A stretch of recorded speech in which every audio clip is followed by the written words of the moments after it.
Are you ready?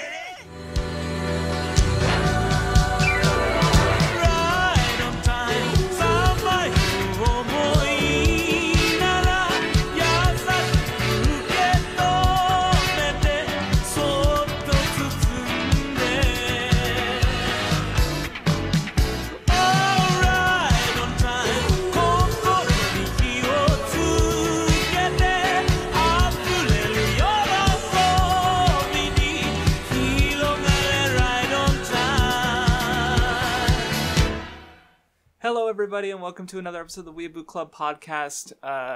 Yeah, we're recording. It's us. We're here another week, another topic, another discussion. Hi. What's up, friends? It's me, Vindy Vondo, everyone's favorite rat, here to record the Weeb Club. Sounding happier than normal. Sad. You didn't say what the heck? No, I thought sad would be funnier.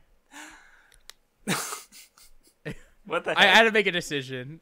What the heck? Yeah.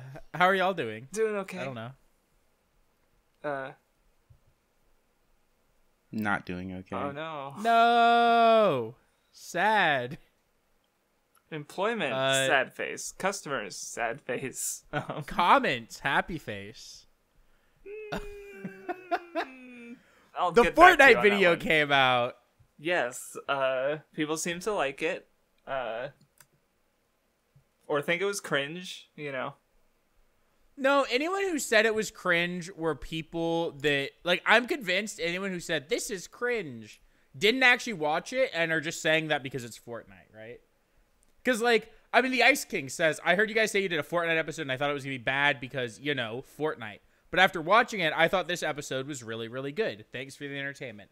Here's the lesson to be fucking learned. If somehow the fact that you motherfuckers watch the Weeb Club, where we literally say this shit all the fucking time and talk about this all the fucking time, and y'all still can't fucking think about it outside of the context and the confines of your little fucking cringer anime brains, that, like, stop judging things that you haven't fucking seen, right? Or, like, fucking played or anything. Like, you hadn't seen the Fortnite video. Or, like, you don't know what it's gonna be. Or you don't know, like, you know, what the experience of, like, you know, it's like to play Fortnite with your fucking friends in the Weeb Club, right? Like, stop fucking judging this shit before you actually sit down and watch it, you fucking cringers.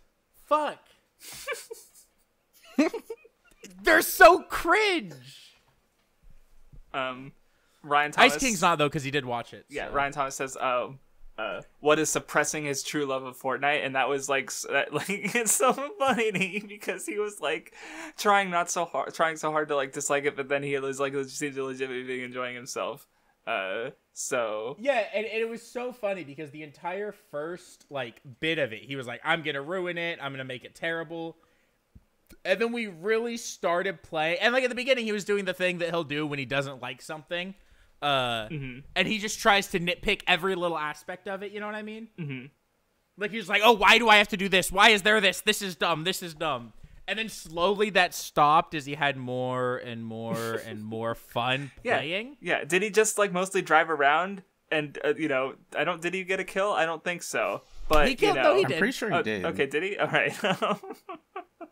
But I think he also like ran somebody over. That I remember. Well, that was like one of the last things that happened in one of the rounds because like he hit someone and then Vindy shot that guy in midair and it was cool. Yeah, I was cracked as fuck in that gameplay, by the way.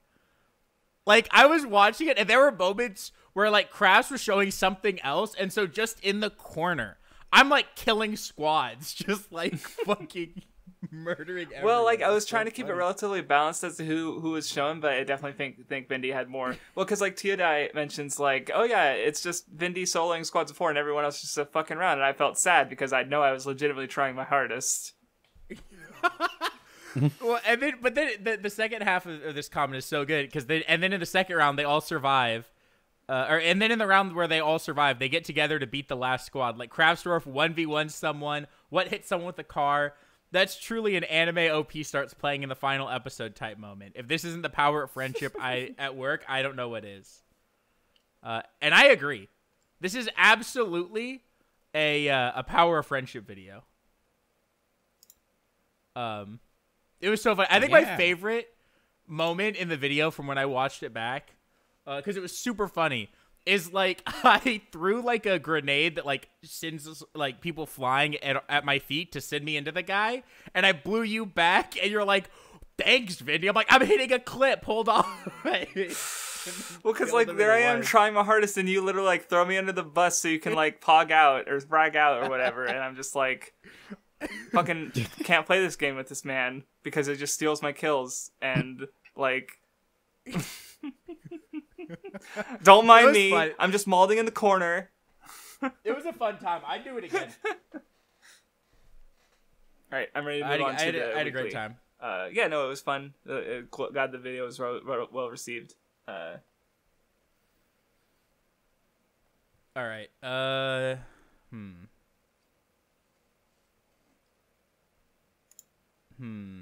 Looking at the None, do you have any comments? Next one, yeah. It is fitting for the Smash episode to be the one with the most slurs and casual racism. That was a good one. That's all I have. I also don't know what playlist Water is referring to. The favorite videos ones, I think, from the one we did. Yeah, he was saying this. We could just update it at the end of the year, like do another something, I guess. To Smash, they're just calling him Doomslayer for some reason. Unbelievably cringe. I can't handle this guy. Someone's got to hide him from the channel. He's too much for me. I don't have any to respond to really. Like they're fine, but you know, just none specifically. I want to go like, oh yeah, that's a cool comment. Yeah, I liked reading people's history with Smash. I thought that was interesting. I liked reading them, but I don't know if we have time to really, you know what I mean, like read them all out. Yeah. Everyone also seems to like Sora, which is pogged up. All right. Moving on to the Reddit. There's the first one is a Danganronpa related thing. Oh, okay, that's what it. I saw this and I clicked on it and I was like, I don't know what. Yeah, because I don't remember what episode 10 is. I'll DM you. I think I know what it is. I could predict. I literally had I didn't know what the fuck I was seeing. Yeah, you could probably guess what that was. Yeah. Just confirming because I'm pretty sure that's what it was. And then there's another Columbus response video, which is like, I don't care. We already talked about it. Sad. Well, what they said was that here's a response to the response. So I don't know if this means this is a response to Knowing Better's video or what, but no, I think the guy made another one. Yeah, like but the guy who responded made another response. Okay, gotcha. I don't know. I am not gonna watch it, and I'm not going to do what I'm not going to be a cringer and go against what I just said. I'm not gonna say the video is bad. I'm just gonna say I don't really care that much. Yeah, no, I don't. Yeah, and that's my answer. I don't. Christopher Columbus died how long ago? Kind of don't give a shit if he was a good person or not. Doesn't really affect my life. Yeah. Well, it did affect our lives in ways that are already like, you know, felt, but you know, colonialism in general. Like, I mean, you know, but like it's also like whatever. Yeah, it's just one dude. So yeah. All right. So anyway, as for the topic, it was another patron voted one. So to read it out, this one was suggested by Soul Bad Guy X2. I thought of another one. I thought it could be interesting to maybe go more in depth about power scaling / bigger stakes and discourse around it. You could talk about how it's handled in multiple series and why people treat the stakes and abilities getting bigger as inherently negative. And why people seem to dislike it in, say, Naruto, Dragon Ball, or Bleach, yet most don't seem to mind it and praise it in JoJo, Hunter x Hunter, Full Metal Alchemist, or Mob Psycho. You've touched on some aspects before, but I think a full deep dive could be interesting. You could even use some movies or games as examples. Not sure if you want to, and that's the topic. I'm, I think I've even done some relevant videos on the topic. But where to start? We talked about it. By the way, if you want to hear more than just what we say, because I'm sure we're not gonna mention everything we mentioned here. There will be things that we mentioned here that we didn't mention there. Crafts and I'm pretty sure talked a little bit about it in the EWB that's titled Shonen Anime Discourse's Biggest Problem. Yes, that's right. No, we would have, because that video definitely carried that kind of sentiment where, like, I mean, it wasn't just in power scaling; it was also just in scale and like Dressrosa is bad because it has too many characters that we don't care about. Where I'm like, but I do like a lot of the characters, and the ones that I care the least about also barely had any relevance relative to the other ones that I like. And like so it wasn't necessarily about the power scaling increasing. It was more about just like the size of the story increasing, which is like, yeah, we talked about it, but so we'll probably go over some of that again. But power scaling specifically is it's because I definitely don't understand. I'm trying to think like why do people have a problem? I guess maybe trying to think of why people have a problem with it. I guess I don't know. Yeah, I don't know if I know for sure why people like have a problem with it, I guess. But I guess I could say why I think it's not only not a problem, but just a necessary fundamental aspect of storytelling. So complaining about it's just kind of dumb. Which is like if you have a long-running story, right? I think you could argue part of this comes from people not understanding that especially in modern times, manga can end their series whenever they want, right? Shueisha has changed how it is. And even then, series like Naruto or Dragon Ball or Bleach could not have ended before they did. No. The stories were not complete until the series ended. The series ended at a good time, and they are not drawn out. Everything that needed to happen happened in the order it happened, and they are just long stories with a lot of aspects to them. But if you have a story, and I love to use Dragon Ball for this, because I think it's a really good example. So if you start from, the Saiyan Saga, right? You look at, or even if you start from Demon King Piccolo, right? Okay, part of that is Goku has to become stronger than Demon King Piccolo, right? And then the next arc, okay, we can't have the villain be weaker than Demon King Piccolo. Otherwise, he has to be stronger in some way or test your main character in some way. Otherwise, there is no, challenge there, right? And so then when you have a series like Dragon Ball where, Goku's not going to be tested mentally, right? You're not going to have a villain that really tests Goku. Can you solve these fucking puzzles? Because Goku's an idiot. So, the way that Goku's tested is by physical strength, right? And strength of character. And I'll actually talk about it because you made me think of probably my personal favorite example with, how the power scaling is handled.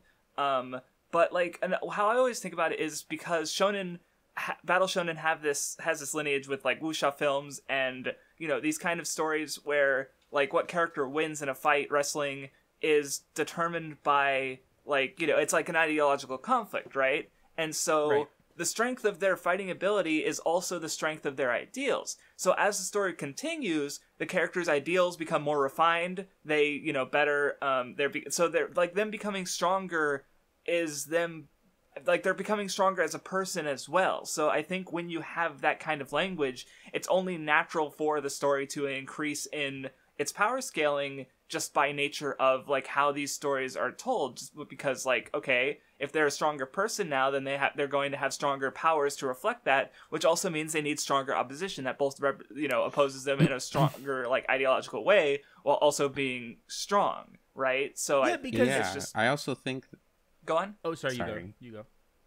I also think that with stories like Naruto or Bleach, that's very much reflected in what happens when Naruto, he has to overcome the Nine Tails. Yes, and we great know example. how powerful the Nine Tails is.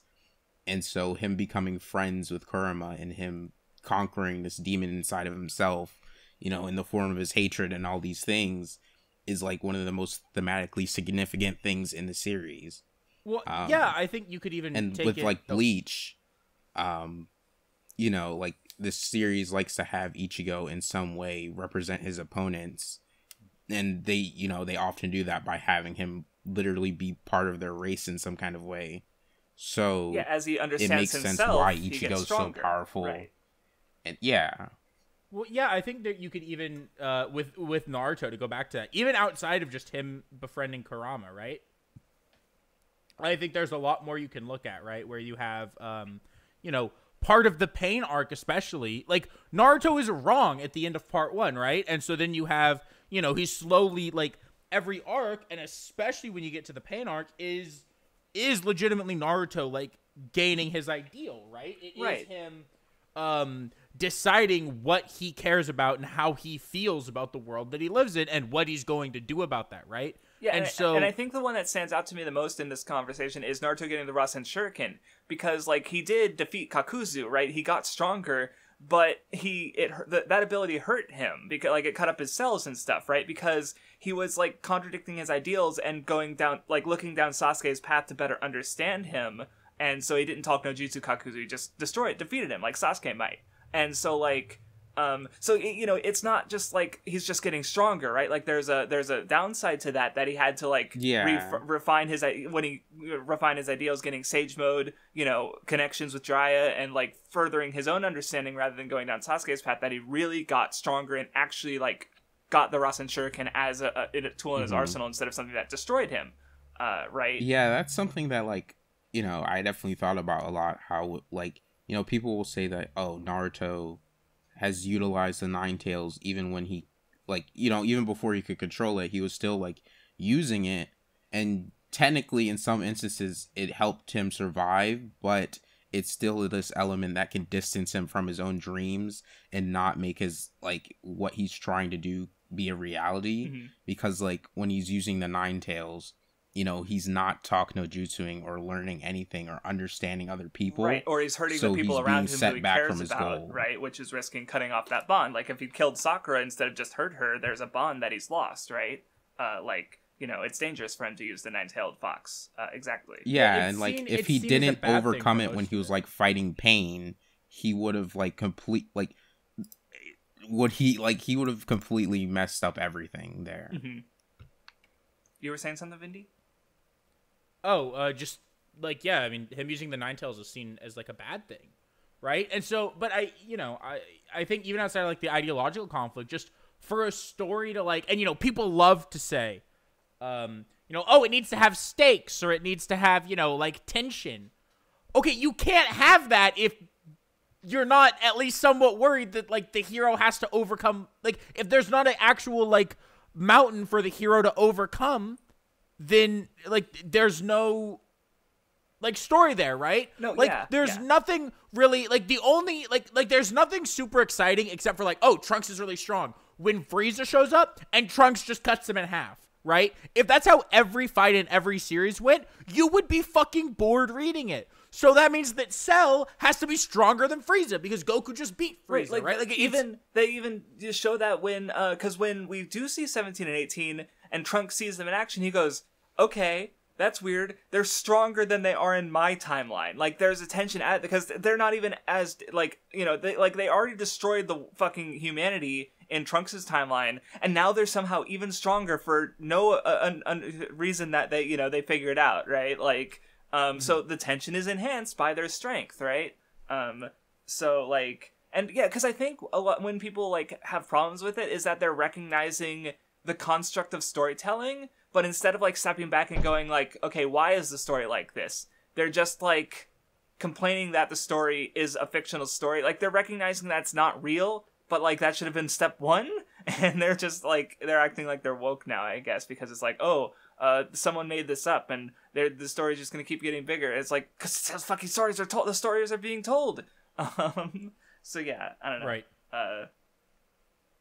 But yeah, to give another positive example, because like you were saying like, yeah, in Goku's case, he has to fight stronger foes, and generally that is true. But there are series where like they can do play around with it a bit, but even then you can't do that constantly. Like so the example I think of, and personally my favorite example of power scaling in a series is One Piece, which and not just because it's One Piece, but because like I just really like how it does it, and I've yet to see a series that does like as much as One Piece does, I feel, because like Luffy starts out and he doesn't get any stronger for a long time. Like he gains more experience, sure, but he's not and he gets more serious in fights as things go on. Like, if you look at the fights in the East Blue, he's not giving a fuck half the time. And when he does get serious, it's over very quickly, like with Arlong or Kuro. Like, so it takes for a long time and I feel like, I especially like the three, Alabasta,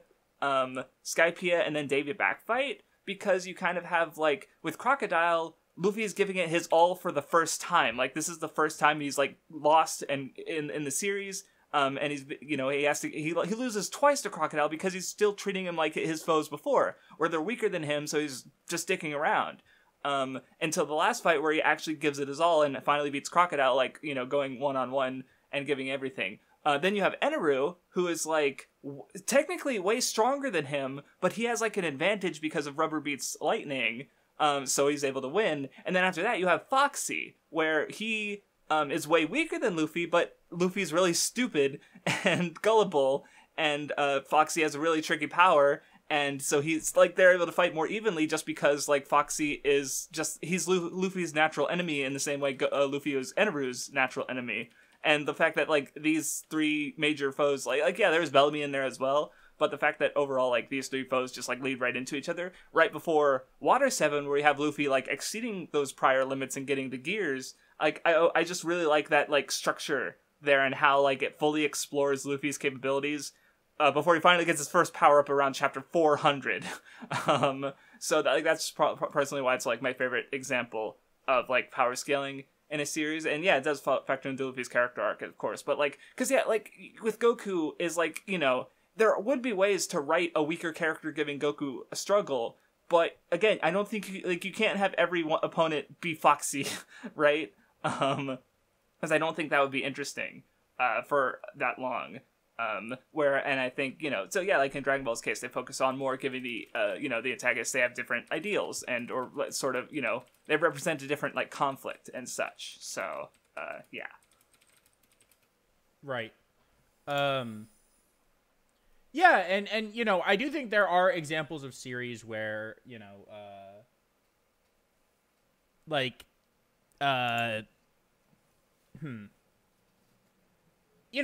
characters are tested in other ways, right?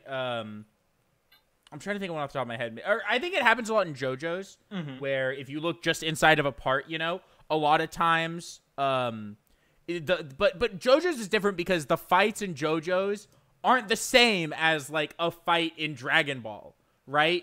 A fight in JoJo's is a lot of times it's about gathering information. It's why people have called it, like, puzzle fights, right? Because it's about gathering information and then, like, having a creative solution to the problem of the stand, right? Right. Like, because most of the time, the person getting attacked, like most of the time, right? If I'm the JoJo and I'm being attacked, I don't know who's attacking me or with what. So I have to figure out what's going on, figure out the stand, and then come up with a counter to that. Right.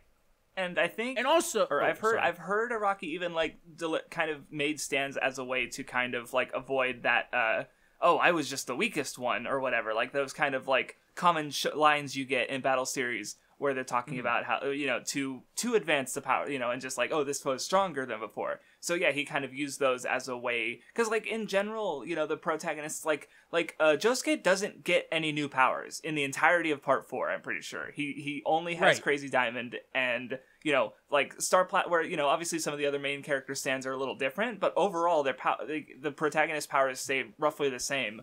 I think the only exception is, like, Jonathan in part 1. Well, I was going to say, I was referring to stands in general. Johnny's a huge one. I was because Haman is a bit different than stands because it is more standard where the characters get this just gradual increase in strength, but even then it's still, like, not necessarily, like, that evoked in the fights, like, even though they do get better, like, they do have training, like, Joseph had some training, I remember, but, like, yeah, it's the way the fights are handled, it's still not a major as they're not fights of strength in the first place, I would say, but yeah, right. Except maybe in part 1 because that's also, like, Araki figuring out JoJo from the beginning, right? So, and also JoJo's also has another way to get around power creep, and I imagine I'm putting that in air quotes because I fucking hate the way people use that term, right? But, like, if we're going to talk about it, right? JoJo's gets a new main character every time and a new main villain most of the time. Yeah. And their strengths are not equal. There's a reason that Jotaro is, like, the strongest character in, like, 4 parts. Right. And right? Where, the powers are not equal. Part 8, and you noted how, like, the stands in part 8 are not as crazy as they are in other parts, right? Like, Right, and not only that, it's like, you know, it's not like Gappy has to be stronger than Johnny, or Gappy has to be stronger than, you know, Jolene, because Jolene's enemy is over after part 6, right? Johnny's enemy is over after part 7, so you don't have this, oh, well, I'm worried about the tension of they, you know, it's not like, oh, well, Johnny could beat. Or here, I'll go back a little bit farther because I don't want to, like, you know, but it's not like, oh, Josuke could beat, or not holy fuck. It's not like, oh, Jotaro could beat Dio, so that means I'm worried about Josuke being able to beat Kira. It doesn't fucking work like that, right? Like, that's not how the story works, because it's completely new characters. And even the one, like, how many other antagonists recur? It's pretty much just Dio, I'm pretty sure. And even then, like, part 3 Dio and part 1 Dio have so many different capabilities that, like Dio being a vampire doesn't matter that much in part 3 at all. Like, it's there for sure, but it's not nearly as significant as it is in part 1, where, you know, in compared, like, his threat in part 3 is because he has the world, right?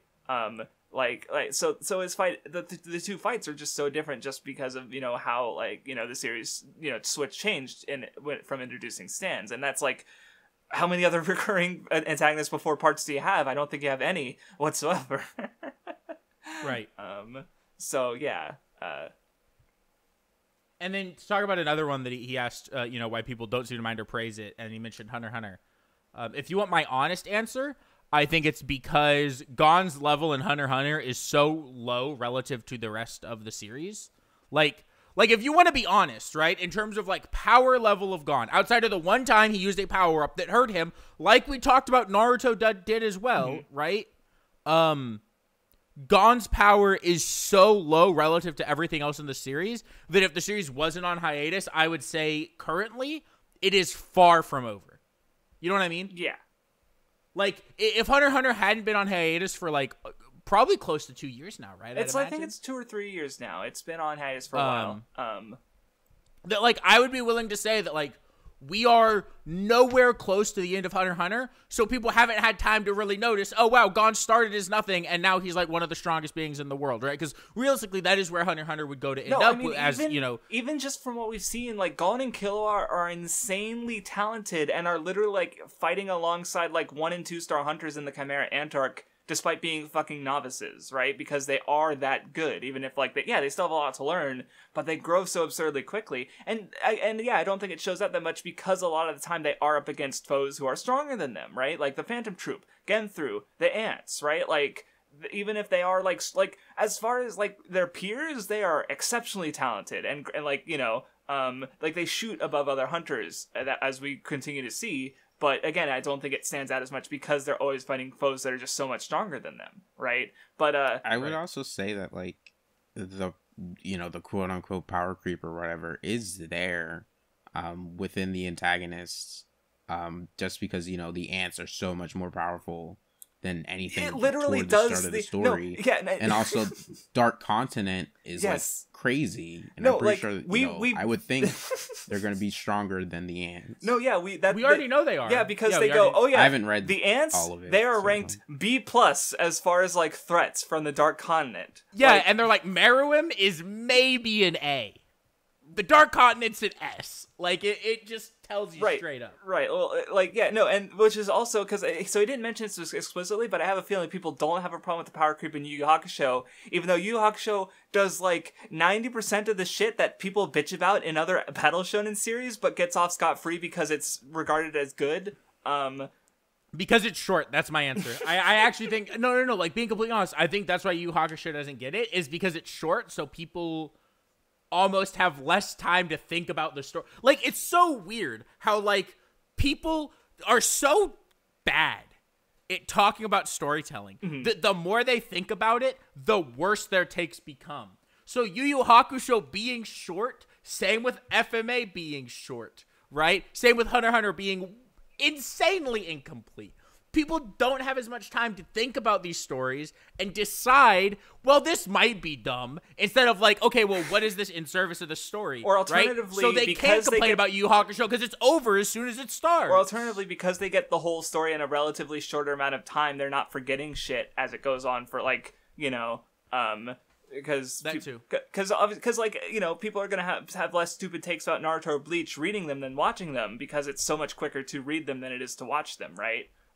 Like One Piece honestly doesn't have as much bullshit because most people just read the manga, and the anime is like yeah, it's still really popular for sure, but I feel like in like the hardcore community, the anime is secondary, right? Yeah. So like every time I see people kids push people to read. Yes, exactly. No, that yeah, and every time I see people because even though Wano is real liked as an adaptation, people are constantly comparing it to the manga because the manga is the primary medium, and this is like one of the few series that actually like gets that. Even when when people talk about it, because so many other times like the anime is seen as the primary one, right? For whatever reason, but yeah. So like. Because, yeah, Yu Yu Hakusho definitely just has the exact same thing where it gradually increases the power level of its antagonists to the point of, like, oh, yeah, this really strong guy, B+. Like, it does the exact same thing as Hunter x Hunter does. Like, true. It's Togashi. See, like, if Hunter x Hunter continued, I'm sure Gon and Killua would jump a lot for Dark Continent. If my theory comes true and there's a time skip, how fucking strong are they gonna be after a couple years of training? Like, holy shit. Like, fucking preteen Gon is already, like, really, you know, had the potential to be really strong. Killua is fucking insane already. What is teenage Gon and Killua gonna look like? I'm afraid. And we got a glimpse of adult Gon's power in the pedo fight, and, you know, he's a monster. Right? So, like, yeesh. But yeah, we might never see a continuation of Hunter x Hunter, so we'll never get to see how strong they can really be, because in the grand scope of things, I'm pretty sure it's gonna be pretty fucking strong. Yeah. Well, yeah. But yeah, unfortunate. And yeah, and I think that's part of the thing, is that, like, you know, I do think some of it is, and I think Craftsdwarf hit the fucking nail on the head in a way I've never thought about before, where it's like, yeah, it causes people to think about it as a story because it lays bare, like, some of its storytelling aspects, and because people, like, think of it, oh, this is a story, they're like, well, it's bad, and it's like, no, it's you're reading about fucking ninjas with superpowers. It's gonna be a fucking story. But that doesn't mean, just because you notice that it's a story doesn't mean it's bad, because a lot of times you noticing it's a story is because it's doing its fucking job well. God. Like, it's doing what it's supposed to be doing, and you're just not thinking about it. I hate these just motherfuckers who are, like, looking at the narrowest, tiniest thing and extrapolating from that and somehow finding problems with it. Like, wow, I wonder, because you don't have the fucking full context, the whole picture, you're just... That's the other thing, is that people are really... And you know, a good example, this is a really good friend of mine, and I'll explain it all in full. When he was first reading Bleach, right, he got to the end of Fullbring. Or he got to the end of Arankar, and he's like, I'm going to need you to explain to me why the series shouldn't end here. I remember that happening, I think. And I basically, I think I asked you for some help, like, explaining it, and he said, okay, I'll keep reading, right? Finishes the series and tells me, yeah, once it's all done, like, obviously it can't end at Arankar, you know? Right. And so part of it is that people, yeah, they only look at it in, like, the specific thing, right? And so because of that, they, like, don't look at it in the full context of the series. And when you do that, a lot of times, your little nitpicks make a lot of sense. Right, well, because I've been thinking about this a while now, because, like, so for example, for when we were talking about Evangelion, I kind of, like, explained how it might kind of fits a 3-act structure, where End of Evangelion is the low point, and then Rebuild is the Act 3 with the finale. And I kind of realized it's, like, that's the thing with ongoing story, and with structure especially, is that you can't really understand the structure until you have the entire thing, because it's something, like, you know, it's something that kind of evolves, like, because I think about this with because I read a lot of I've been reading the Jump manga since they've started for a while now, so I've gone through a bunch of stories through the beginnings, and then they get canceled or they keep going. And I was realizing, because, like, you know, when multiple series are having mid-climactic things at the same time, part of me is like, well, if is the series going to get canceled, or is it going to keep going? Like, because I don't know if this is the Act 3 of the story, or if this is the inciting incident of the story, because, like, that kind of changes how I view it, but I can't know until having the whole story, right? Like, if Bleach got canceled with Rukia getting taken away, like, that's what was actually Act 1 of the story, but if that was where it ended, then that would have been Act 3 of the story, right? Like, right. Just because, like, that's, it's story, you know, that's why you need the whole, as much context as possible to make the most informed, like, observations, because, like, that's just, storytelling is, you know, a process, and if you don't if you don't see the whole picture, you're going to be lost and confused. Like, you're gonna think, well, why didn't Arrancar end here? Because, like, Aizen's defeated, right? Like, you know, so you do kind of need the whole picture to understand things like that. And people just don't want to wait. They don't want to act like they, or be open to the idea that they might be wrong. They want to know everything. They want to be smart.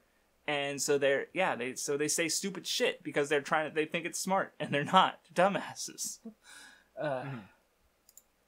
Yeah, I also think, and I think here's another thing, and this is just, maybe this is only me, so I gotta ask y'all, but, because, you know, I think also people like to complain about, like, how big the scale gets from how it started.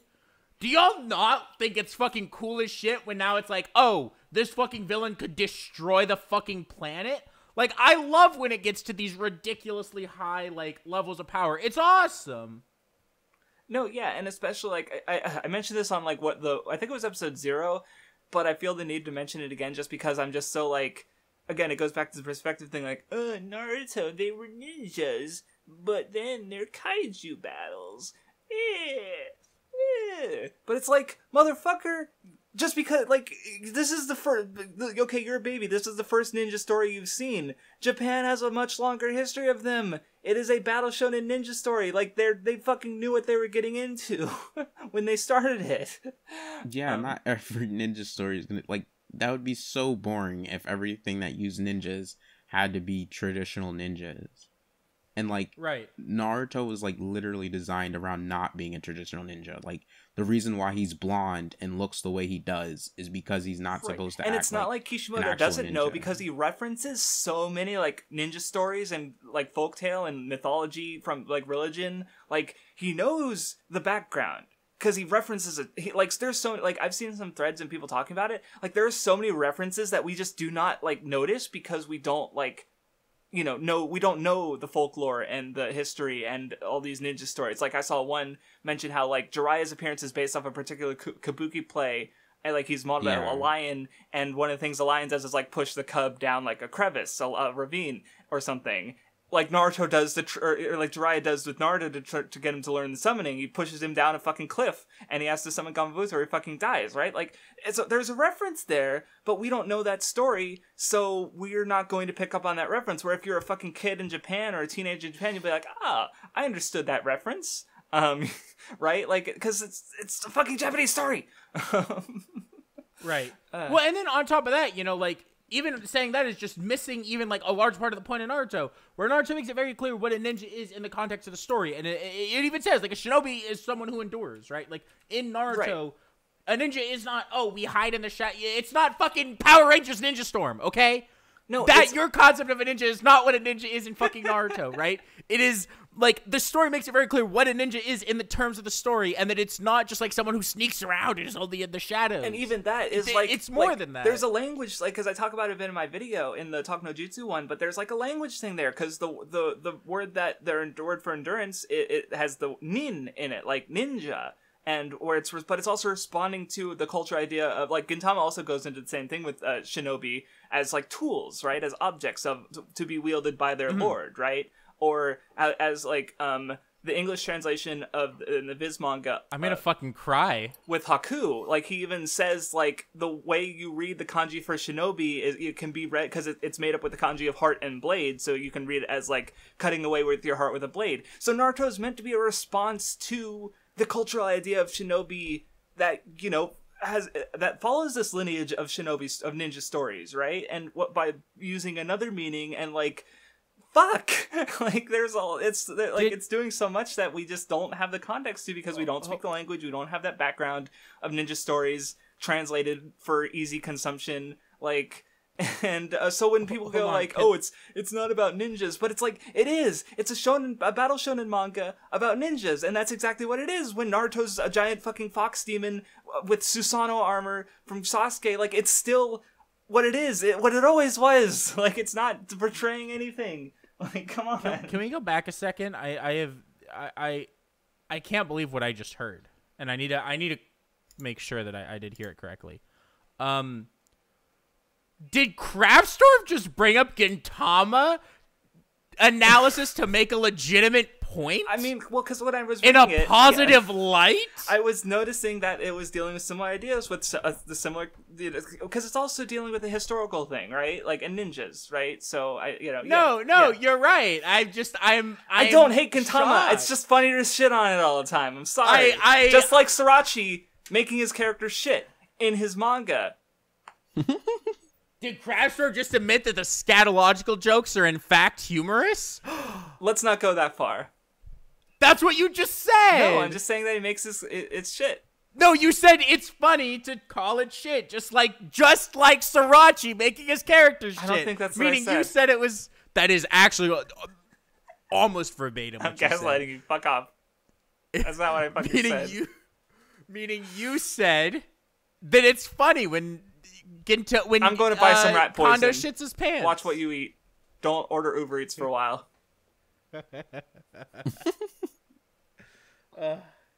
Just shave and be his driver. He'll never shave, put on contacts, get voice changer. I don't know. He'll never recognize me. You don't need a voice change. I don't even see my Uber driver. That's all you need. They just knock at the door and leave the food and then go away. I never see a fucking my DoorDash driver. DoorDash. Yeah, that's what I meant. Well, you do that just in case he sees you.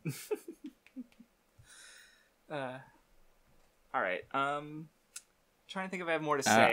I guess I just wanted to like bring up real quick just that like I think people get super caught up in their own interpretation of how something should be before they start trying to think of like alternatives, because like I think when you read something or watch something, you should try and think of other ways something could have been like intended. Like I think, when it comes to like Naruto and it's like usage of ninja things, when they're talking about like deception and like the earlier parts of the story, it's not like a very like, it's not ninjas being sneaky and stuff. It's like ninjas kind of deceiving others with their emotions and things like that. And I think, you can very much see how the idea of ninja are still there, but it's not like, being sneaky and doing all these things, and like deception and people, hiding their emotions or, using their emotions in different ways is something that's in the story throughout. Yeah, and you could even argue that like Naruto is a phenomenal ninja because he does the unexpected and he does kind of hit you with what you're not ready for, right? Yeah. Like he uses the harem jutsu against fucking Kaguya. Like he is a ninja. Right. But yeah, I guess to move so I was looking at the list of shows mentioned in the topic again, and one thing I want to mention. Don't bring up FMA. I have nothing to say about it. Yeah, I know. One thing I want to mention about Dragon Ball is because like I think when people like look at things like, because obviously like it did end at its point, but there was also continuing material with much less involvement by Toriyama. But I wanted to give my thoughts on Super at least because I have read the manga, because like it also increases the power level, right, where you have the gods and stuff.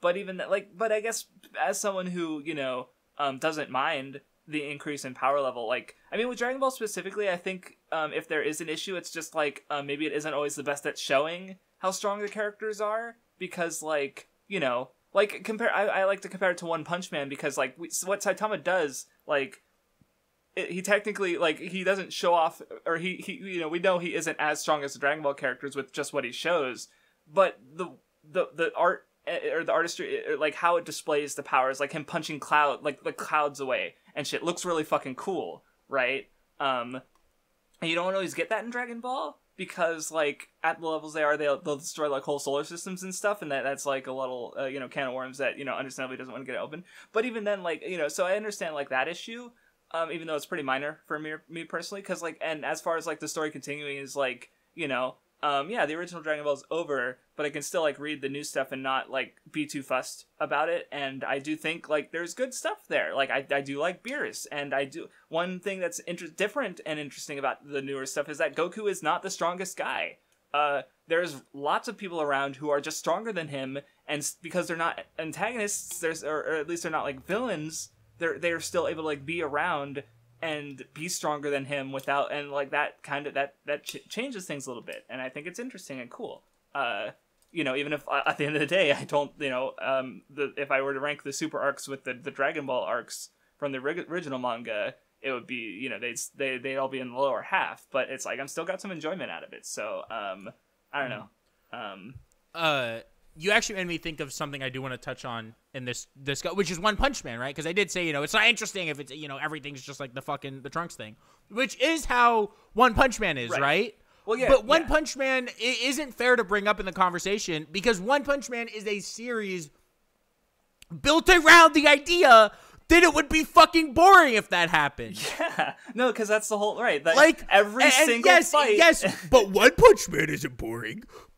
Well, because, the series, but the entire, premise is that it would be boring if that did happen over a consistent period of time to someone. And you'll notice that, and the series is taking that and running with it. That most of the fights in the series aren't, and don't involve Saitama, because he's not as interesting to write a fight for. All the time. Because, you have Genos, Tatsumaki, you have all the King, all these other characters involved in conflicts and fights, but they're not Saitama, so they can get fucked up. And so, the series spends way more time on their fights, right? So even if you go, One Punch Man, they're getting stronger, even if Saitama's not. So, yeah.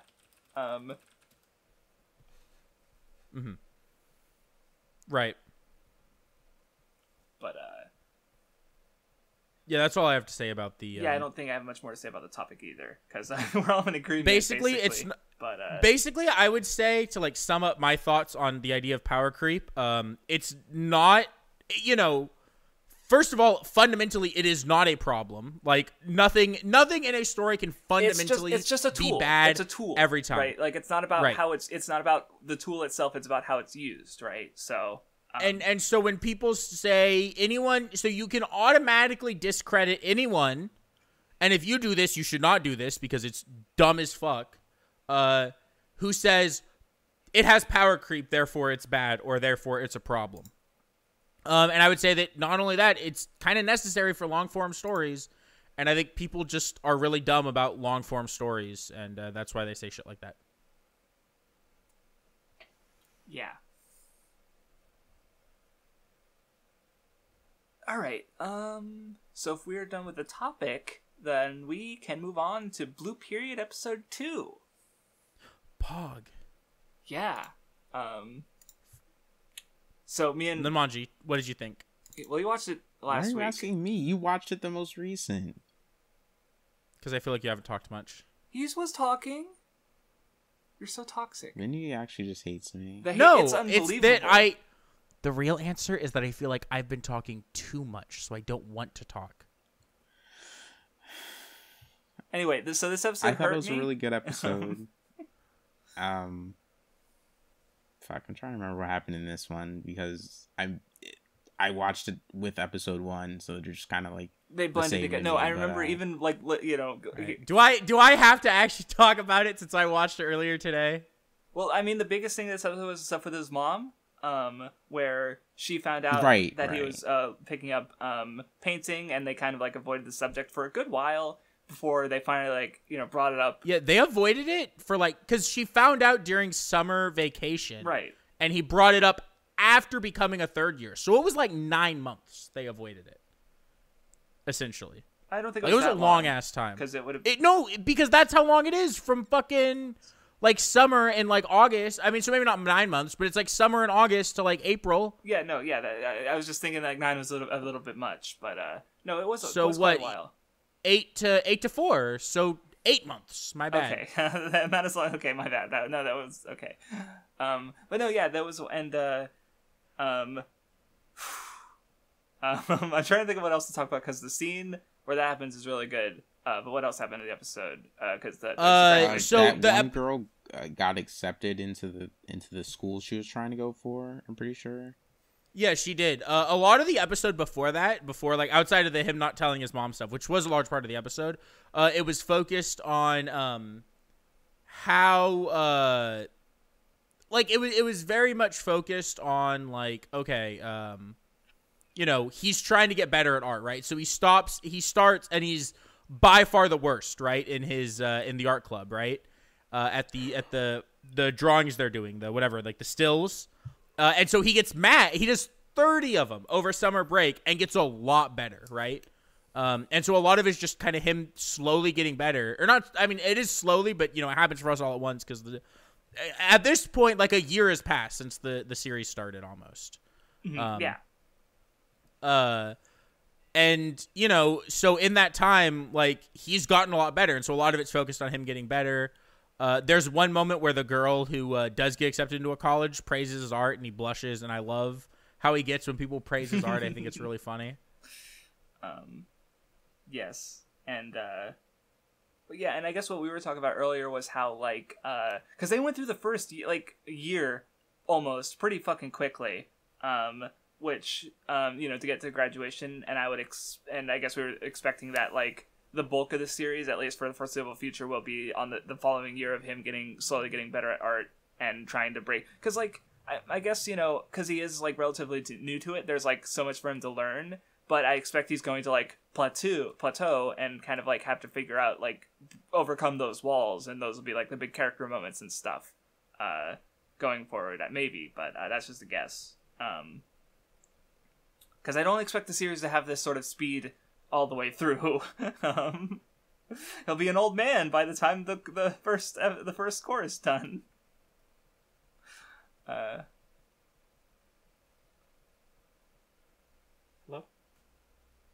Mm-hmm. No, yeah. It is. I mean, I would have thought there would be more time originally spent on him, like, learning a lot of these small details. But I guess the series is deciding to mainly spend most of this time. Yeah, in this third year, as he's trying to prep for, you know, to make it into this really hard to make it into art program. Which is exciting. And I mean, I'm really curious to see how it all plays out with the really hot, super great blonde girl who I like a lot. Yeah. Vindy moment. Don't talk to me. Anyway, so speaking of a Craftsdwarf moment, I did really like the scene where he finally talked to his mom about the art and stuff, and specifically how he was like, because he was paying attention to the world around him more, he noticed fuck, I forgot that. how his mom was, like, I working wanted to so bring that hard up last week. I know, but yeah, it was from a different episode, so you couldn't.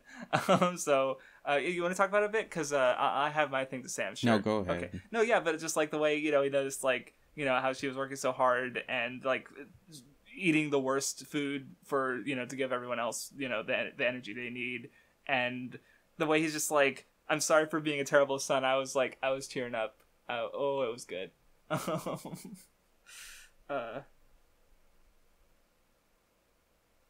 Yeah, it's good. None. What the heck? Why are you doing this?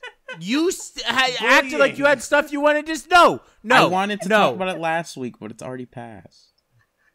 It's too late. You made it sound like you had things you wanted to say, so I thought you would say something. Because I apologize. The joke is, who is being bullied?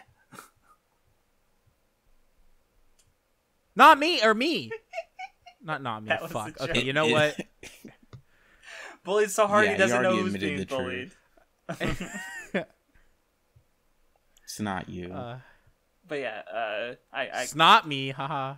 You know, I connect to any scene where the child thinks they're terrible because I'm terrible as a son. So, yeah. No, sad. Anyway, I'm ready to move on unless you guys have more to say about Blue Period episode 2.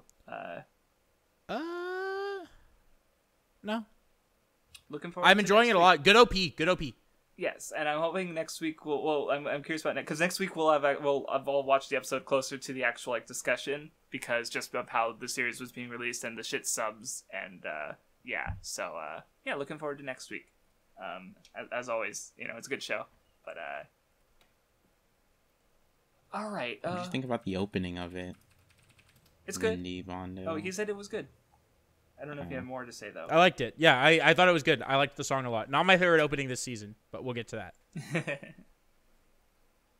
Oh, get to that. Well, maybe when we talk Can about... I at least know what it is now? None. There's one guess. You have one guess as far as a seasonal show that Vindy watched and liked and OP of. I don't remember what it was called though. Okay, but you know what it is then. It's the one Vindy really likes, like the one show that he wants us to watch. Right, there it is. That's fine. No, you don't need to know the show. You know what the show is. You don't know the name of it, but you know what it is. And when you watch you'll have the to episode, watch it anyways. You'll see the opening. I don't remember what the name of the show is though. The vampire, something. The dead. vampire dies easily or something like that. Yeah. Yeah. Some shit like that. Dog shit name, funny series. The third vampire show I've seen this season. But anyway, what have you been And up the to best lately? one. None aside from slowly being grinded into dust by the capitalism. I'm trying to think of something I've actually completed.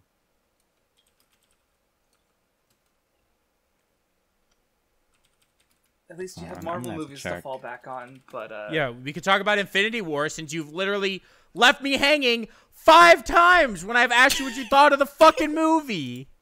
listen to him laugh. Holy shit, the toxicity. Oh, I stopped asking after a couple times because I knew this guy knew he was doing it, and he was doing it on purpose.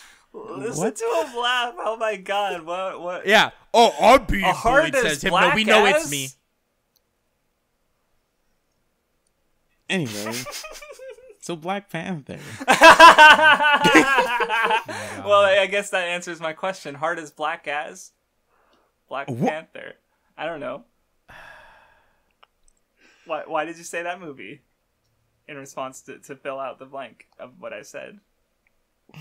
I didn't. I was gonna talk about it. Instead of Infinity War, or just all the movies you watched and caught up to? Fine, I'll talk about all of them. Okay, will that make you Okay, happy? Iron Man. No, it's not. Oh my fucking god. Oh my goodness, Vindy's actually about to commit suicide. Suicide. He's a rat. Okay, now it's fucking penciled in. I have the date written down, the time.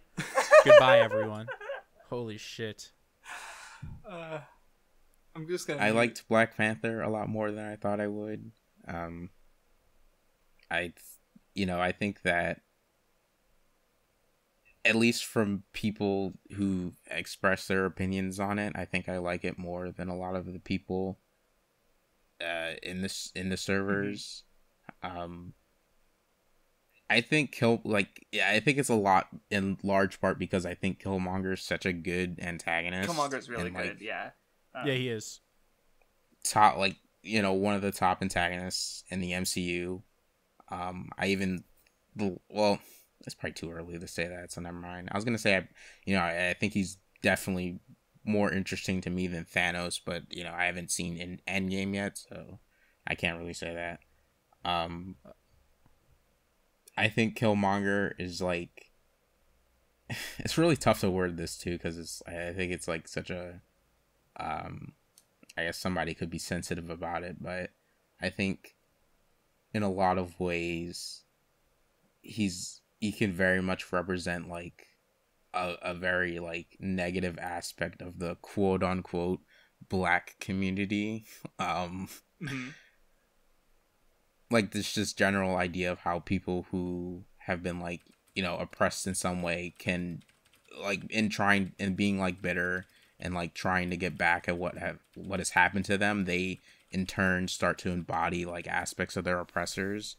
And Killmonger is that to the extreme. The movie directly says he himself directly says how he's gonna do what other people did to his people to them, and he wants to be first in doing that to the world before it happens to him. And he his character and things that happen to him make direct allusions to slavery or things like that. Especially in his death scene where he was people jumped off ships and because they realized death was better than captivity, so that's why he kills himself and stuff. And there's just a lot of things about him that I think are super interesting and super good. And I think toward the end of the movie, that's where it was like really what pushed it up a lot for me. It's like I thought it was already good, but that's when it was like it became a movie that I would probably put in like maybe an upper half of the MCU. I haven't like actually like typed out what what order I think it would be in, but it's it's a really good movie, I think. I agree. I think part of what I like about it a lot is that like Killmonger's not wrong in some of what he says about that, like, that Wakanda people are in should like be helping, like, not helping, only that Wakanda shouldn't be hidden. Yeah, Wakanda shouldn't be hidden, and also that like that like black people are in really shitty situations all across the globe, right?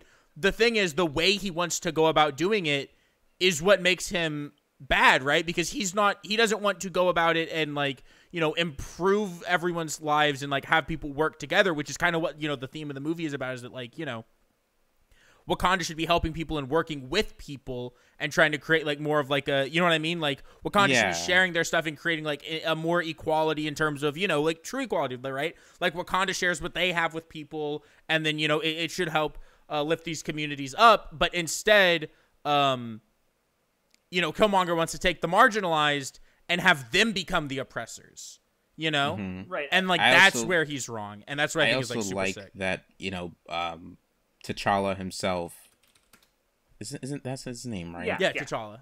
Yeah, he himself was wrong in some ways, like toward the start of the movie, where he very much agreed with keeping Wakanda hidden and not trying to expand outward. So like, and in part because of seeing Killmonger, he changes as well and realizes that they shouldn't be hidden. But as you were talking about earlier, they decide to help people and not become like oppressors and not continue like this violence, but start helping people. And I thought that was like really good. And I think I generally like when stories do a thing where like helping people above, like kind of risking your safety in some ways to help people is kind of the correct thing to do in the story. I think I value that. I also really like, and like I forgot to bring this up when I was talking about Killmonger. I think there's another aspect to him that like very much alludes to it's definitely referencing like the economic position of black people in like America when like in the beginning scene of the movie, he's in a poor neighborhood, you mean? Or yeah, he's in like a poor neighborhood, and obviously we know that his dad dies, so it's like it is alluding to the positions that black people are in. And I think there's like so many different ways you can read into Killmonger and what he's saying, what he's doing, that I think are like so unbelievably interesting. No, yeah, that's why I like Killmonger a lot, just because of because he does push T'Challa to like actually like, have Wakanda, branch out and change things, because and like Vindy was saying, he's not like wrong that they can help people, but like his viewpoint was twisted because like he's kind of like a product of Wakanda's failings, right? Because they didn't, reach out to the world. Like he had this idealized image of Wakanda, but all he knew was violence. His dad was violently killed by Wakandans. He grew up in gang culture. He went into the military. So he kind of consolidating like Wakanda as like this, perfect paradise, and everything he knew, he only saw violence, right? And I think so because Wakanda wasn't helping these people, that that's like, again, he's a direct product of all their failings, basically, which it's so how it works with T'Challa and his character arc was really cool. And interesting. Well, and I think you could even look at that as like what Killmonger sees as being perfect about Wakanda is their military might, right? How strong they are. But like what actually makes Wakanda so good that you see throughout is the culture and the technology and like the medical technology, especially, right? Like they're able to completely save Martin Freeman's character from like a situation where like he should be like paralyzed just because like they have, such insane medical technology and the wealth and things like that.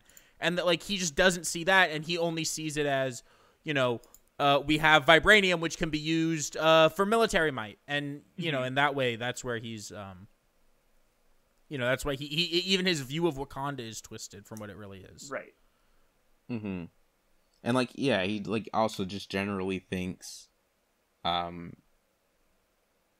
his, like, aside from wanting to take over, he just generally thinks, his people are just better than others. Like, I mean, I don't remember the exact wording that was used, but, it's very much, again, like, kind of, with the allusions to slavery and stuff, and how, like, obviously back then people thought that white people were superior to black people.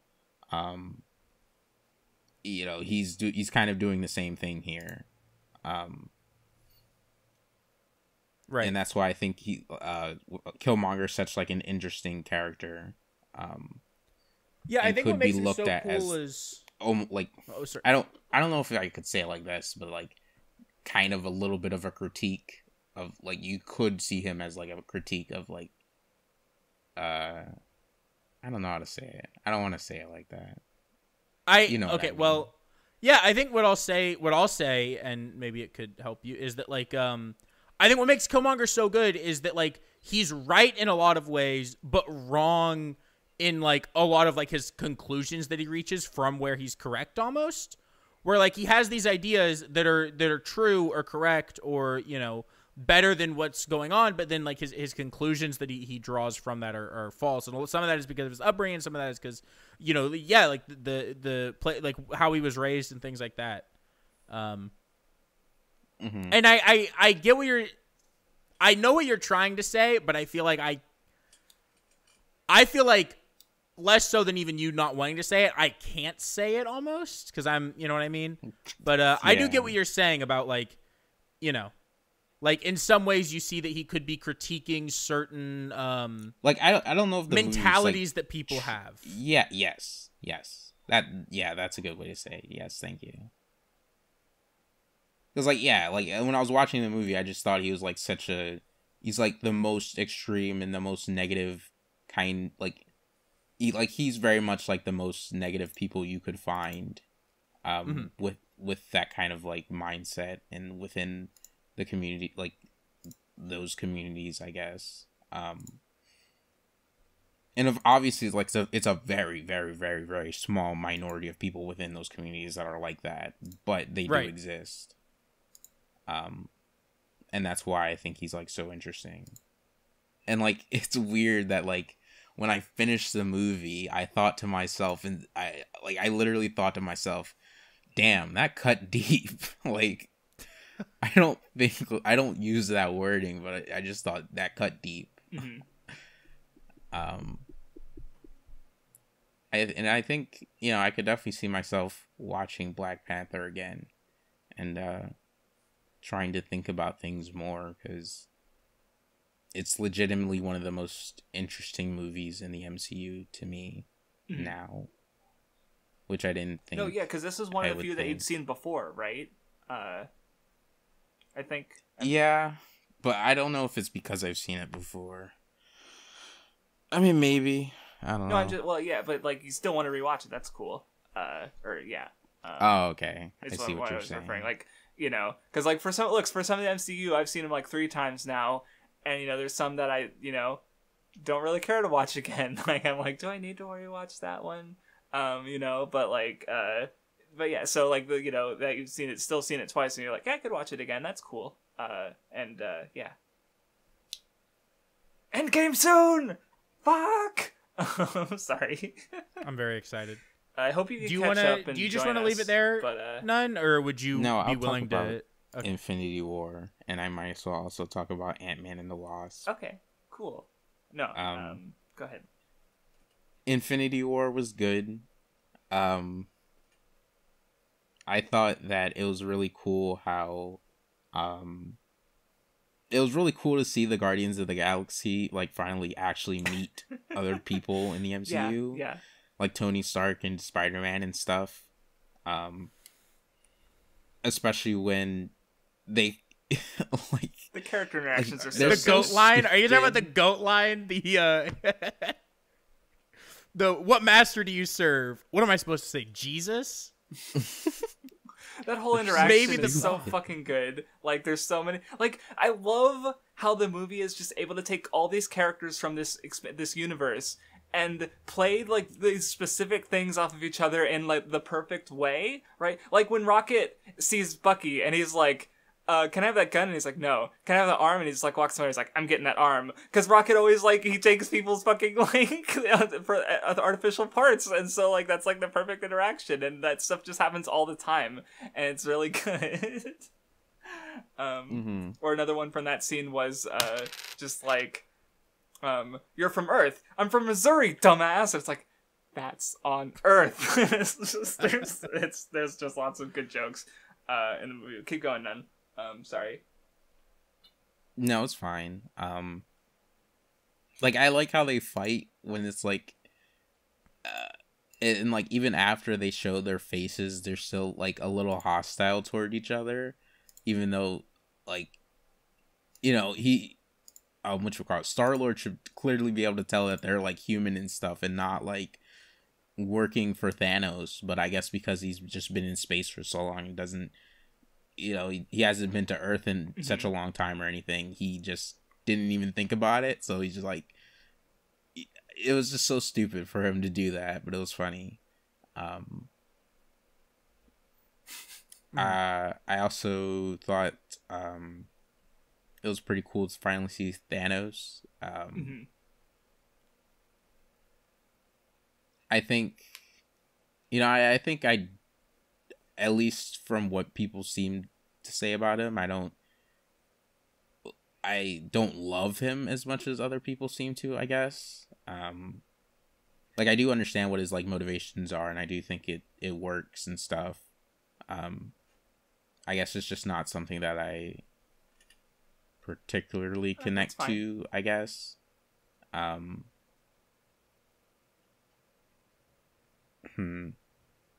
And like, even though he, you know, I feel like with him actually caring about Gamora, I didn't like, it didn't make me like him more when it usually, like, I think it kind of usually does for like antagonists for me.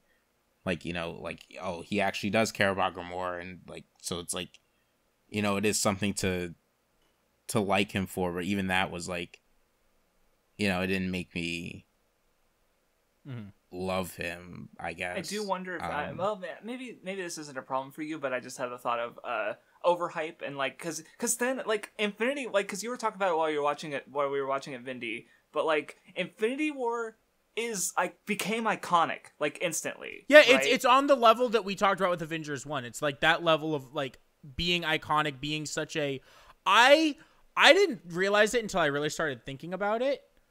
I mean, I can't go a day online without seeing a Thanos some kind of meme, GIF, right? Some kind of meme with using him a scene. Yeah, Thanos putting in putting in his stone. Yeah, and like getting I mean, there's a lot of power, them, right? Another one that you see a lot is the how many futures did you balance see, thing. right? And it's 15 million, whatever. And how many did we win? One, right? Like you just see so like not even just Thanos, just the movie as a whole. You see a meme almost daily using some scene from Infinity War as a template. Did you do it? That you did for what a did it long cost? time. Everything. Like there's so many Right. like I could think of, right?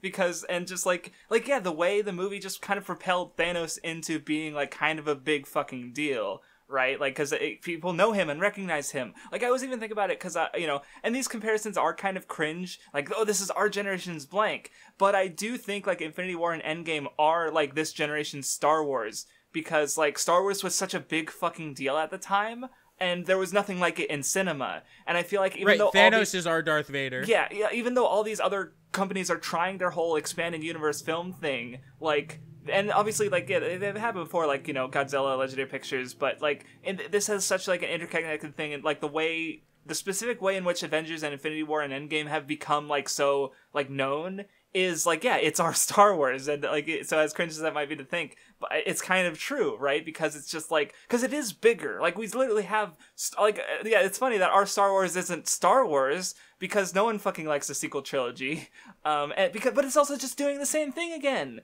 and it's not interesting anymore. Like Star Wars has already been Star Wars. No one cares. That's wrong. Lots of people care, but maybe I not care. I like Star Wars. Cringe. Kill yourself. No, I'm kidding. That was violent. I apologize. Holy I shit. like. I don't know where. I don't know where that came from. Your Star Wars. That was a demon coming out. Vinny's gonna feel bad for that, like going to bed hugging his baby Yoda. He's like, why did I say that? It was so mean. But yeah, like it's because it is such I mean, even just thinking about how well, because Nun, you brought up Ant-Man and the Wasp. Like, I know you even well before we started watching MCU, you saw because Infinity War happens, and then we know Ant-Man's gonna be in it. What? No. Ant-Man and the Wasp. Right. Okay, so because there was for a year straight, there were constant memes about because we know Ant-Man. Yeah, the reason Ant-Man couldn't be Infinity War is because if he had got up Thanos' ass and got big, the movie would be over. Right, so there were constant memes and jokes and references about that for a year because people were like, Iron Man's gonna be significant somehow, so that this is the first thought that people had, and it's funny, right? So just it just has this specific space in pop culture that's just yeah, it's interesting going back after a couple of years and seeing it again, and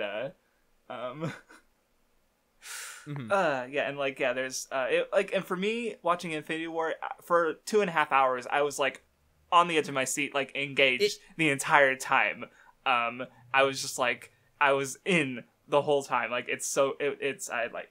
It's a really, really good, entertaining, well-paced movie. The entire time, it juggles. It blows my mind how well the big Marvel movies, especially this one, I think, more than any other. I think Endgame doesn't have to do it as hard because of the way that movie's structured. Infinity War juggles all of these stories going on at the same time so insanely well. No, yeah, even though there were times where I like they're fucking starting the fight at Wakanda, and I'm looking at how is there an hour left in the movie? But it wasn't actually a problem. It was just I thought that this was closer to the end than it was, right? So, but yeah, because it balances all these subplots really well. It all comes together in great ways, and the ending gits and it hits, and it's fuck, it's good. Anyway, I was gonna let Nun talk more. Yeah, I want to as well. I don't feel so good, Tony Stark. No! How did that get you? It didn't get me. I was about to say because you I already knew about. Yeah, exactly. Right. It. It got me on a rewatch. It got me when we watched. Not crying, but the whole scene was just rough. I was emotional. Right? I didn't cry either, but it was just felt that weight pressing down as everyone kept dying because it's just so bleak. What'd you think about Vision though? The Vision stuff. That's the one I was more interested in. Oh yeah, because you did like Vision and Ultron. Oh yeah. I thought it was really good. I'm glad to finally see them again. I think it's kind of cool that they were a lot of the movie was kind of them trying to save Vision before the stone was taken. Obviously that didn't happen.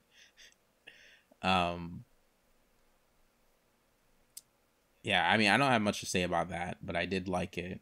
And I thought it was really cool that Wanda and Vision were living together already.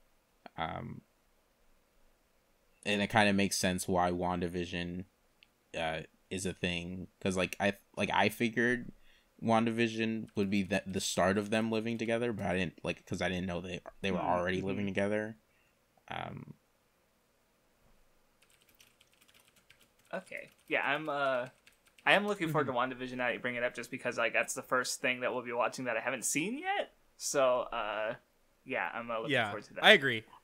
But oh yeah, I really liked this Captain America coming back. Yes.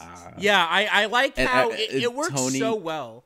Yeah, I liked how Tony was hesitating to call him and I'm pretty sure Bruce was the one who ended up calling him. Yeah, Bruce was the one. But everyone knew they had to get him in. Like, everybody knew this guy had to come. Like, we need him. Yeah, I love how even though it's Rhodes who's there in like the Avengers HQ, he still like doesn't give a like he like shuts off, you know, the military guy, I can't remember his name. Ross. And it's like, Cap's more important. Cap's the guy who we need here. Shut the fuck up. Yeah, he was the one who I think we even we were talking about, like, he's the only one who doesn't go against the Accords in the movie. Who's on the side of them, and then he's the one who's like, yeah, no, fuck off, right? Like, because he even says like, look at what following the Accords got me. His fucking his legs are fucked. Right? So yeah, and it was good. Yeah. Can't believe Don Cheadle did something good for once.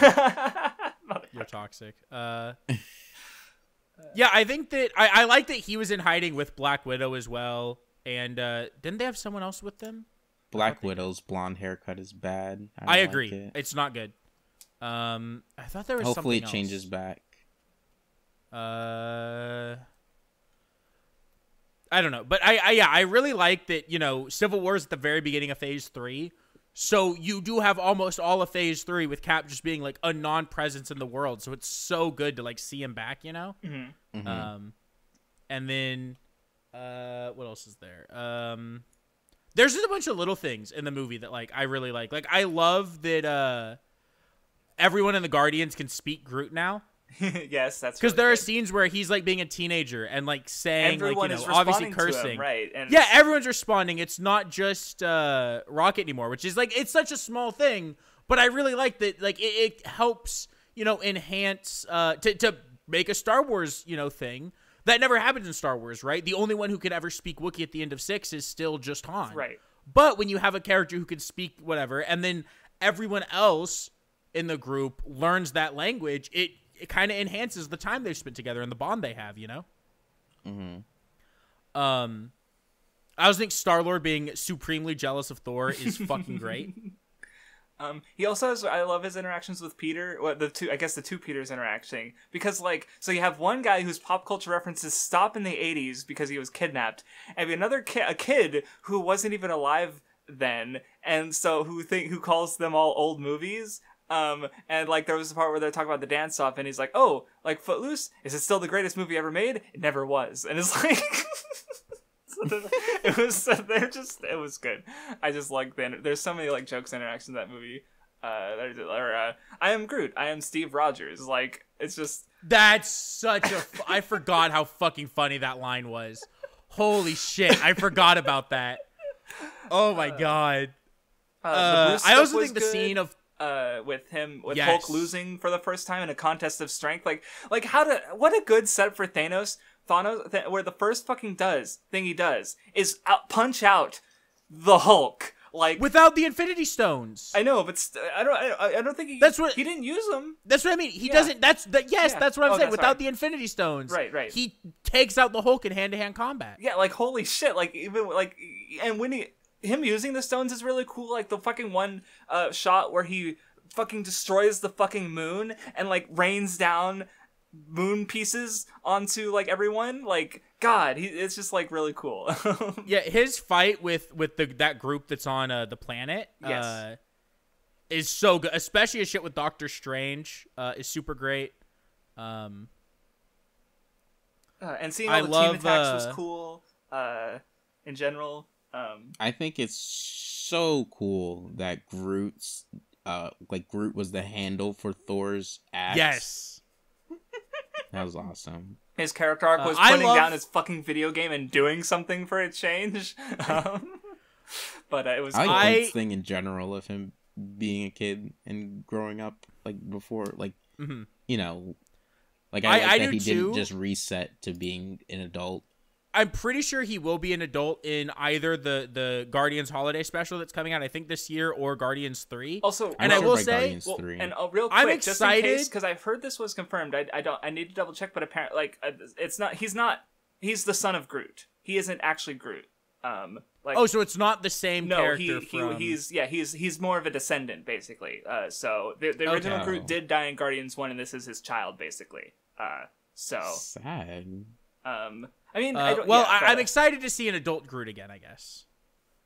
Right. And I think for the most part, it has been treated as a very similar character. You know what I mean? Like he's, you know. Right. But I am excited to see adult Groot again.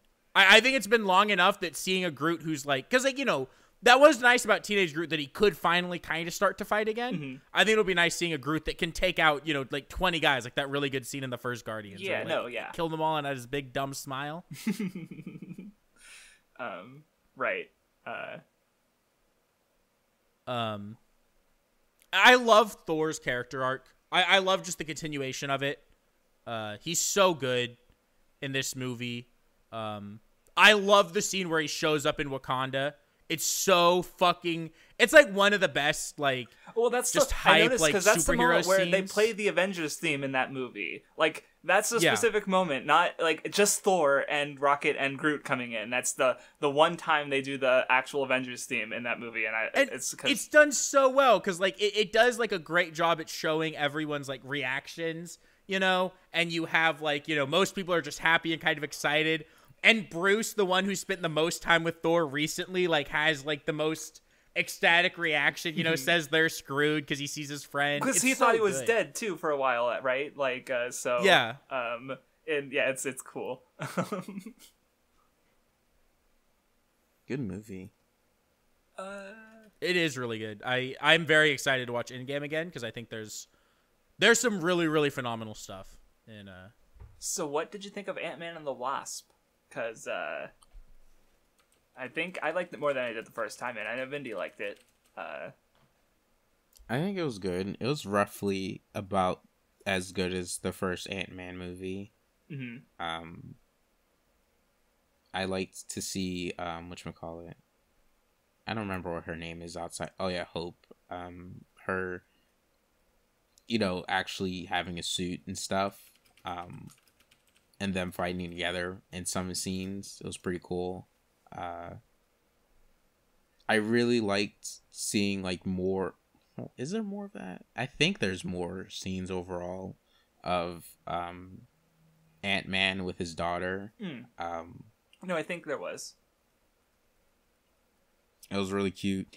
I love how they like were playing Ant-Man essentially. In the opening, yeah, because he had the free time to build that fucking whole set, basically, and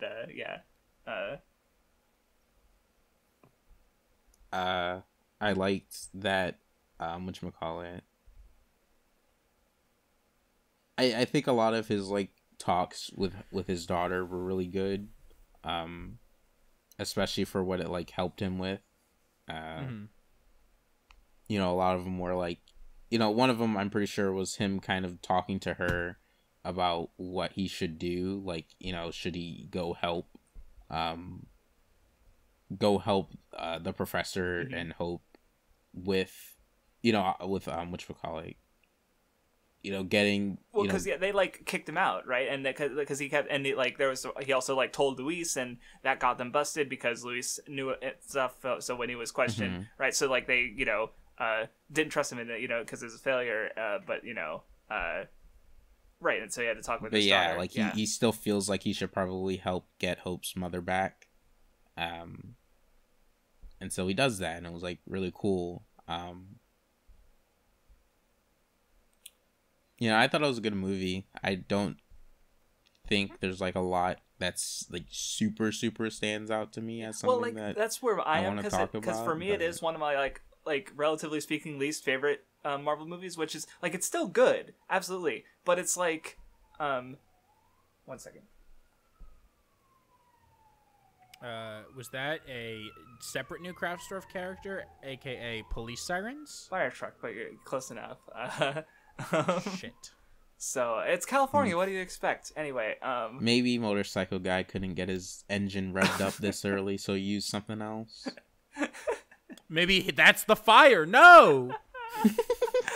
It wasn't a Craftsdwarf character, or a new Craftsdwarf character. It was an old one getting killed off, or it's both, right? No, don't say that to me. But anyway, so shit, what was I talking about? Anime. Oh yeah, so like, because it's still like down there as far, but it's still like good. And you were talking about how like it definitely suffered from being in between Infinity War and Endgame. Because it is really unfortunate that like the two movies in between, I would like, I don't know, we'll see how you feel about Captain Marvel then, but like they're still like bottom 10 for me. Like they're still good, but you know, I definitely think they get, or you know, they seem to get overhated a bit because, and it's probably possibly part of it is when they came out. Because yeah, I liked it. I thought it was funnier than the first one personally. And I just like thought it was like cooler, more interesting overall. Like, I do really like how like Scott and Hank, or how Scott kind of works with the family, where like, because he's you know, Hank's a genius, but he's an asshole to everyone, and he's kind of pushed everyone away except for his daughter, and he lost his wife, so he's just alone, right? But like Scott is, you know, not as smart, but he's able to be like a good person where Hank can't, and so like even when Hank doesn't trust him, like he comes in at the end because like, you know, he's going to keep trying and be hopeful and keep trusting people because, you know, and he's just like, he's able to be this like light, I guess, and keep the family together in a sense and help them, you know, save Janet. And yes, Scott's good. Yeah, I think this movie, what I like so much about Ant-Man and the Wasp, is that this is when, like, I feel like you could argue, and I will argue, that I think, you know, Scott Lang isn't really a hero in Ant-Man 1 or in Civil War, right? Like, he really hasn't gone through, like, that thing that most heroes do in their origin movie, right? Where they become a hero, right? And aren't just, like, someone with powers.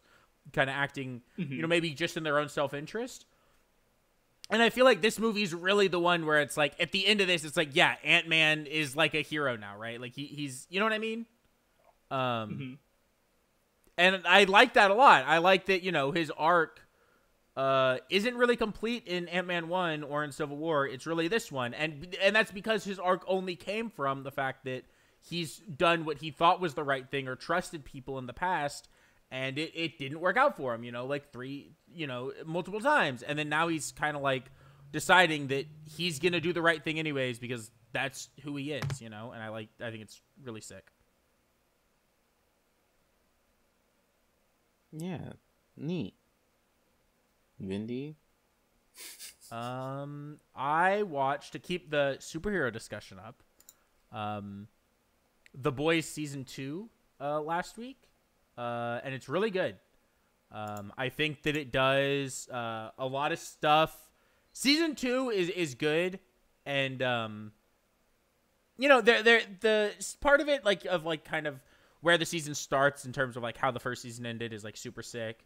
I really like a lot of the characters in like kind of the group and like what happens to them throughout the series. I really like the main character, Huey. And the series does one thing, season 2 especially, that I think is like super, super cool, where, because like, you know, in the series there's like WattheWut, right? Is like this company that essentially artificially creates superheroes, right? And then they're also, at the same time though, they're both the company that like contracts out the superheroes and like, you know, has them do their jobs. And then they also are like Disney, right? So they have a whole media team, right? And there's like a WattheWut cinematic universe, you know? They make like movies and comics, and they turn these heroes into being, you know, they're celebrities, right? Celebrities, right? And that, you know, is generally, as it like the series says, like to the detriment of the heroes, because the heroes aren't actually heroes. You know what I mean? Like they're not doing what's in the public interest or what's good. You know, they're doing what's going to make them popular, right, or make them money. And the series kind of lambasts the way that for a large part of it, the way that like a lot of series or things treat women.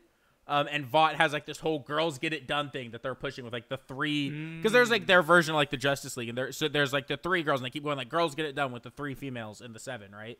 And it's like this whole thing that like the series, you know, keeps trying to, you know, like the company keeps trying to do this really like fake, you know, like, oh, women are special and powerful, and it goes into it more like them doing stuff like that with a character who comes out as bisexual, and there's a lot of stuff that happens with that that's really like good commentary. But the thing I liked about the girls get it done thing is like that's like this constant thing throughout the whole series.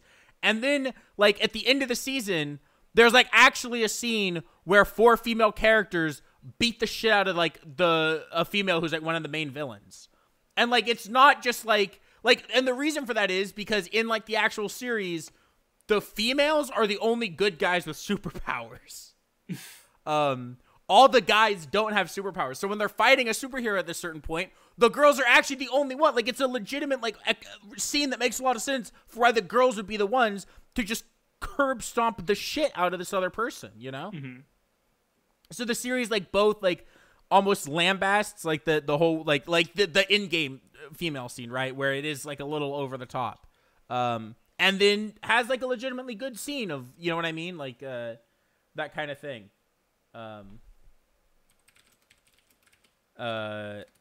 And so, you know, I think that's, like, just a really cool part about it, and a part that I like a lot.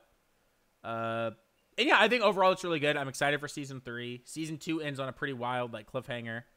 And I'd recommend The Boys to people. I think it's pretty entertaining and a really fun time. Okay. See, what I'm curious about, though, is because apparently the comic is not very well regarded, so I'd be curious as to, like, if you read that and what you thought in comparison to the series, the TV series. So yeah, I have not. So yeah, I know you haven't. It was just more of, like, throwing this idea out here in case you want to consider giving it a read in the future.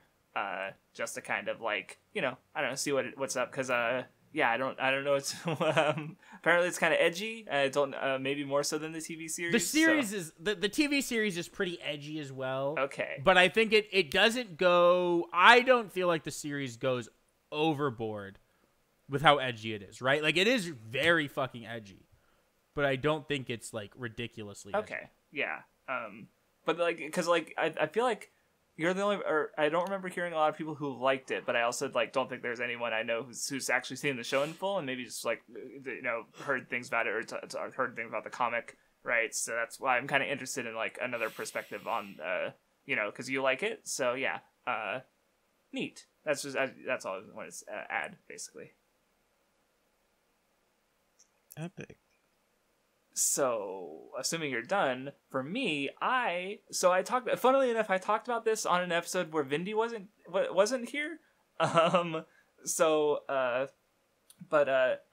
like, I talked about it then in the context of, like, well, I've started this, I want to give my initial thoughts to see how they transform later, because I think I was hoping that I would come to like a .hack GU, Last Recode more over the course of my almost 50-hour experience with the game. And now you like it less.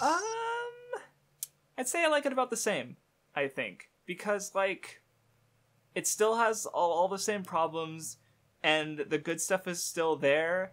It's just, like, I definitely got burnt out a little bit because so the game is divided into 4 volumes. So there's volumes 1, 2, and 3. That's, like, the original release of the game, and when it came out in 3 separate discs a few months apart on the PS2.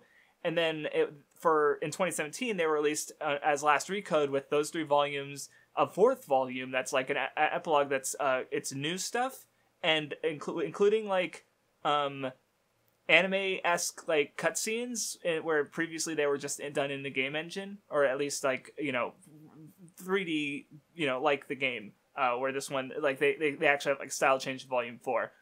So it's new stuff. So I just played all of it at once, pretty much, slowly over the course of several months, and, like, I still, like, see, here's my thing. It's, like, so, because, like, the gameplay is still not very good. Like, it's kind of brain dead and I would say part of that is how the leveling system works. Like, because you can't, like, you can use certain mechanics and stuff that I didn't do to, like, raise your stats more and make it so you don't have to get as many levels. But leveling is also really easy, because how it works is when you fight higher level enemies, the experience you get is scaled. So if you fight enemies at the same level you are or lower, you get like 50 experience, and you only need 1,000 level experience to level up. Like, it's scaled with what you get rather than like what you need. Where, like, normally in JRPGs, you get a set amount of experience from what you fight, and the amount you need to go to the next level increases over time as you level up. But this one, it's the reverse, where you need the same experience to level up, but the experience you get scales based on what you fight. But because the combat is honestly really easy, it's really annoying how it works, because whenever I lost, it felt like it didn't, like, matter what I was doing because of how it's all in how the leveling scaling works. Because you're fighting an opponent that's too strong, you do no damage, and your attacks don't stagger them, and you get staggered by all their attacks. Like, there's nothing you can do, right? Like, to strategize, really.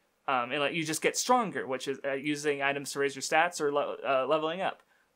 So you just go to it, but like the enemies are still really easy. So as long as they're at that like right point where you can do enough damage to them, but also they can't, they won't destroy you immediately. Like you can just fight really strong enemies, get a lot of experience, and it's fine. So you level up really easily in those areas. So and then once you're higher level, I could just go back and do the story stuff that I failed at, destroy it easily, and I felt just the combat. I just didn't enjoy it a lot of the time. Like luckily it was simple enough that I guess like I don't know. It's just kind of weird how like it kind of formed a perfect cycle because the story was also not super great, and it's also mostly just like bloated. It's stretched out over the course of like a 50-hour game, and it's not interesting enough to carry that. But it's like, so when I was doing lots of cutscene stuff, I was like, okay, when can I play the game? And then when I was playing a game, I'm like, okay, I want more of the story. So it's like, both elements were like barely like quote unquote good enough to keep me, or because I didn't want to stop playing the game because I got it as a recommendation from a friend. But like, so it was just like barely good enough to keep my interest and without me dropping it. But it still wasn't like good, I guess. Like I already complained about the gameplay. So the story actually has some really good moments. I would say there's probably about like 5 or 6 like good moments across the entire thing. Like it's a 50-hour game. Sad. With maybe a handful of like, and yeah, like there was one I got a little bit emotional. I didn't tear up, but I got close. I do like the main character's character arc and his relationship with the female lead. It's pretty good. They're definitely my favorite characters and stuff. And my favorite story-wise was Volume 2, because like that just had the best stuff with those characters, and it was just the most interesting. Where like with the stuff it did in later parts just didn't click with me as well with the overall mystery as things got answered and the main antagonist. And maybe I would have appreciated it more if I knew more about Dot Hack, because it did reference some of the older entries in the franchise, or Buddhism, or maybe just in general like certain like because it just referenced a lot of religious stuff, and some of it I knew, some of it I didn't. I don't know if that would help me enjoy things more. I still think my favorite thing about the game is probably just like, again, like, because I guess it's both the strength and the weakness in the game is how it's like a product of its time. In that I mean like, because the way it came out, and the reason I think the game is so fucking bloated is because each of the 3 volumes had to be like its own game's worth of content to keep you satiated until the next one came out. So, like, because there's a lot of stuff I didn't do in side content and stuff, but it's just, like, grinding through dungeons and shit with the fighting monsters that are easy to kill and whatever, so it's like, I don't care. But they didn't change any of that. It's basically just a graphical improvement. And so, like, so as a result, it's just a bloated game that doesn't need to be this bloated for a story that's not that good, stretched across 50 hours. Because like, and even then, like I kept comparing it to other things. Like, okay, the main character's character arc, he's basically Guts. Volume 2 is just Evangelion. Like, not even like, because like the main it involves the main female lead, who there's even a part where she's sitting in a chair, and I'm like, this is just Shinji in the chair. This is just Evangelion. And also the antagonist of that volume wanted to do reality fuckery to make the internet and the real world the same place to remove suffering. I'm just like, so he just wants to put everyone at LCL. Like, this is just Evangelion. Which, I mean, more, it's like they're both, referring to Buddhism in some way. So it's probably just, like, similar there. But I'm just like, it's Evangelion. Like, I probably wouldn't have brought up Evangelion if it weren't for the fucking chair shot, which was just like, oh my god. And the third volume is just like the finale Battle Shonen arc, where it's like a war and everyone's coming to help and stuff. And then volume 4 is just Gurren Lagann. And I'm just like, okay, sure. And, so yeah, overall, it's like, I can't recommend it to anyone. Like, it's the kind of, unless, like, and, I don't know, it's, I didn't hate it. Like, there was some good stuff there. But it was just, like, a chore overall, I guess. So, yeah. I finished it. I did it. I'm free. I'm proud of you. I'm free. So yeah, that about covers .hack /GU last week code and this episode. Wow. All right. Thank you guys. Thank you for watching. Yeah. And we will see you next time. It has been me, Vindy Vondo. Yeah, Vindy Vondo. One of your members of the Weeb Club. And me, Nunmanji. Sad. What the heck? Anyway, see you later. Goodbye.